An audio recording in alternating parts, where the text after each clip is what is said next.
दिन सरकार कतिले 4 मंत्रीमंडल राज्यपाल का नाम मिलिन जिले के पूर्व मुख्यमंत्री डॉक्टर रमन सिंह सरकार द्वारा राज्यपाल के ऊपर दबाव बनाए के आरोप लगावा थे।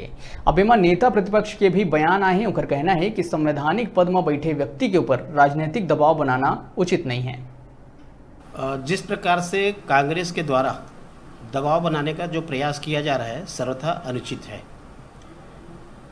राज्यपाल कोई अधिकार है कि उस पर विचार करे, और जिस प्रकार से मुझे पेपर में पढ़ने को मिला है कि वहाँ वो यूजीसी से और बाकी जो मार्गदर्शन ऊपर से लेने की बात कही है, तो मुझे लगता है कि राज्यपाल का अधिकार है परामर्श लेने का, और इसलिए अनावश्यक रूप से प्रेशर बनाने के जो पॉलिटिक्स है उसको ख़त्म करनी चाहिए, और कम से कम ऐसे जो संवैधानिक है उसमें तो कम से कम सरकार को निष्पक्षता से और स्वतंत्रता से काम करने देनी चाहिए। इसमें किसी प्रकार का हस्तक्षेप उचित नहीं है।